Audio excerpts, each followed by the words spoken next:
दोस्तों, आप लोगों में से बहुत को याद भी नहीं होगा कि उन्होंने आखिरी मेल कब किया था या किया भी था कि नहीं। यहाँ मेरा मतलब किसी ईमेल से नहीं बल्कि फिजिकल मेल यानी कि चिट्ठी से है। पर आप लोगों ने अपने पेरेंट्स या ग्रैंड पेरेंट्स से इसके किस्से और कहानियों के बारे में ज़रूर सुना होगा कि कैसे एक चिट्ठी के आने का इंतज़ार बेसब्री से किया जाता था और कैसे ये उस टाइम का ओनली मीन्स था अपनी बात एक जगह से दूसरी जगह तक ले जाने का।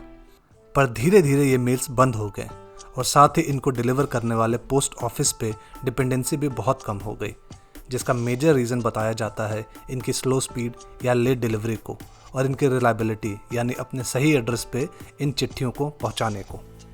लेकिन एक मिनट रुकिए, क्या ये रीज़न सही भी है? CAG यानी कि controller and audit general of India की एक रिपोर्ट के मुताबिक उनके ऑडिटर ने एक टेस्ट चेक करवाया जिसमें उन्होंने 284 लेटर्स को पोस्ट किया by speed post of Indian post office और 287 को डिफरेंट प्राइवेट कुरियर कंपनीज के द्वारा। इसकी परफॉर्मेंस जज की गई 3 पैरामीटर्स पे: कितने लेटर्स को भेजा गया, कितने लेटर्स एक्चुअल अपने सही एड्रेस पे डिलीवर हुए और उनकी डिलीवरी का टाइम क्या था। इसके रिजल्ट्स चौंका देने वाले थे क्योंकि तहसील लेवल पे सिर्फ स्पीड पोस्ट ही था जो 100% लेटर्स को अपने सही एड्रेस तक पहुंचा पाया और वो भी 1 से 7 दिन में, जबकि प्राइवेट कुरियर्स का परसेंटेज रहा 83% ऑफ डिलीवरी, जिसमें उन्होंने टाइम लिया 1 से 23 डेज़ का। जिससे कि ये क्लियर हो गया कि इंडियन पोस्ट के स्पीड और रिलायबिलिटी कहीं ज़्यादा है प्राइवेट कुरियर्स कंपनी से, और ये speed post department of post का more than 10% of revenue account करता है। तो फिर क्या रीज़न है कि आज इंडियन पोस्ट, जिसकी रीच दुनिया में सबसे ज़्यादा है, आज वो डाइंग कंडीशन में है और आज इसके लॉसेस इतने ज़्यादा हैं कि ये एयर इंडिया और BSNL को भी क्रॉस कर चुके हैं। क्या ये आगे सरवाइव कर पाएंगे या फिर इसको हमें आगे सिर्फ स्टोरीज़ के फॉर्म में ही याद करना पड़ेगा? आइए इसके बारे में समझते हैं। दोस्तों, पोस्टल सर्विसेज को इंडिया में इंट्रोड्यूस करने वाले थे वैरन हेस्टिंग, जो कि एक ब्रिटिश थे, और ईस्ट इंडिया कंपनी के अंडर उन्होंने कंपनी मेल के नाम से इसको लेकर के आए ईयर 1766 में, जिसको बाद में फिर लॉर्ड डलहौजी ने इंडियन पोस्ट ऑफिस एक्ट 1854 के अंडर लेकर के आए विद सिग्निफिकेंट इम्प्रूवमेंट, जिससे कि फिर रेगुलर पोस्ट ऑफिसेज की शुरुआत हुई इंडिया में। वर्ल्ड की फर्स्ट एयर मेल फ्लाइट ने भी इंडिया में ही टेक ऑफ किया था ऑन 18 Feb 1911 में फ्रॉम इलाहाबाद टू नैनी, जो कि एक 15 किलोमीटर की 27 मिनट्स की फ़्लाइट थी, जिसमें अराउंड 6000 लेटर्स और कार्ड ले जाया गया, जिसमें king George V of United kingdom का भी लेटर था। इन पोस्ट ऑफिसेस का नंबर ड्यूरिंग इंडिपेंडेंस था अराउंड 23,000, जो कि 2016 में बढ़कर अराउंड 1.55 लाख्स हो गया, जिसमें से लगभग 90% रूरल इंडिया में है। इंडिया में ही वर्ल्ड का हाईएस्ट पोस्ट ऑफिस, जो कि 4,400 मीटर अबव सी लेवल है, हिक्किम, स्पीति वैली, हिमाचल में, और वर्ल्ड का ओनली फ्लोटिंग ऑफिस श्रीनगर के दल लेक पर है। अब इतना बड़ा नेटवर्क और इतनी रिमोट कवरेज होने के बावजूद भी ये कैसा सिस्टम था जो कि एक भी चिट्ठी को गलत पते पे नहीं भेजता था? तो इसका क्रेडिट अगर आप सोच रहे हैं कि ब्रिटिशर्स को देना चाहिए तो 1 मिनट रुकिए, क्योंकि ऐसा नहीं है। ये सब पॉसिबल हुआ पिन कोड सिस्टम की वजह से, जिसके इन्वेंटर थे श्रीराम भिकाजी वेलंकर, जो कि एडिशनल सेक्रेटरी थे मिनिस्ट्री ऑफ कम्युनिकेशन में, और उस टाइम ईयर 1972 में पोस्टेड थे इंडियन पोस्टल डिपार्टमेंट में। ये जब यहाँ आए थे उस टाइम पे, तब इनके पास चैलेंज था इतने हाई वॉल्यूम पे लेटर्स को मैनेज करने का, और उस टाइम लिटरेसी रेट भी बहुत कम थी इंडिया में, और ज़्यादातर लोग अपने रीजनल लैंग्वेज में ही बात करना या लिखना जानते थे या पसंद करते थे।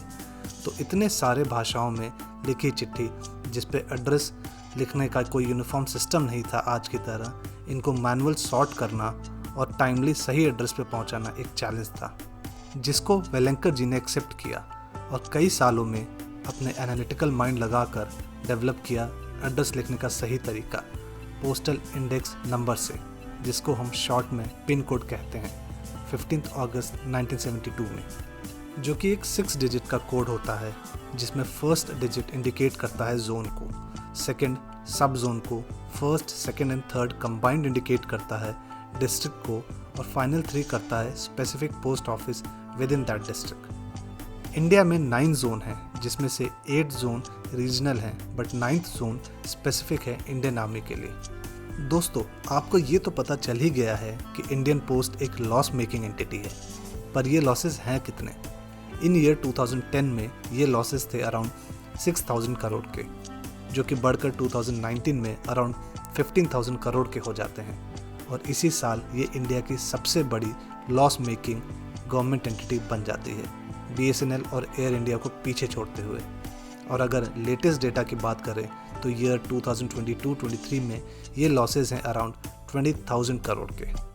पर इन लॉसेस के रीज़न क्या थे?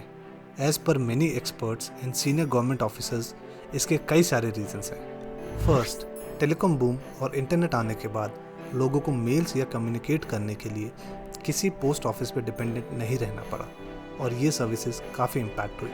पर गौर करने वाली बात यह है कि पोस्ट ऑफिसेज सिर्फ लेटर्स या पोस्ट कार्ड्स के लिए नहीं होते, बल्कि और भी सर्विसेज के लिए होते हैं, जैसे कि postal savings, postal banking, data collection, e-commerce, postal insurance etcetera. पर बहुतों को इन सर्विसेज के बारे में पता ही नहीं था।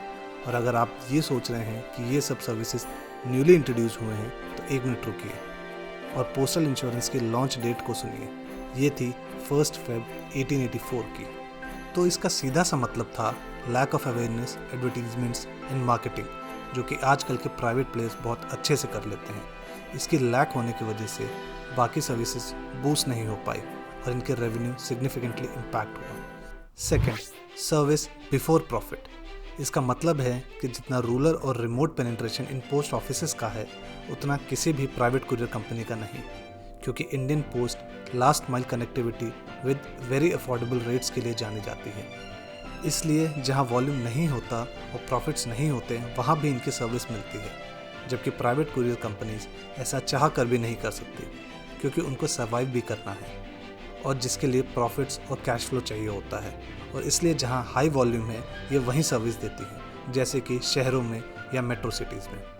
Third, being a government company, इनके एक्सपेंसेस का एक मेजर पोर्शन अराउंड 90% जाता है सैलरीज, पेंशन्स और अपने रिटायर्ड एम्प्लॉयज़ के वेलबींग में, जबकि प्राइवेट कुरियर कंपनीज ऐसा नहीं करती।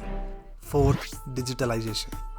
पब्लिक सेक्टर अंडरटेकिंग PSU होने की वजह से ये प्राइवेट सेक्टर का स्टिफ कंपटीशन नहीं झेल पा रही हैं, जहां पर प्राइवेट प्लेयर्स बहुत जल्दी डिजिटलाइज्ड हो गए और उनके एम्प्लॉयज़ भी टेक फ्रेंडली थे, जिसकी वजह से वो अपना कॉस्ट बहुत ऑप्टिमाइज और टेक्नोलॉजी को अपग्रेड कर पाए, जो कि बहुत लेट में यहाँ पहुँचा और उसकी वजह से ये और पिछड़ गए। दोस्तों, कई सालों से इसका लॉस नेशन को बियर करना पड़ रहा है और इस पे कई सारे डिबेट भी हो चुके हैं पार्लियामेंट में, क्योंकि ये पैसा टैक्स पेयर्स का है, आपका है और हमारा है।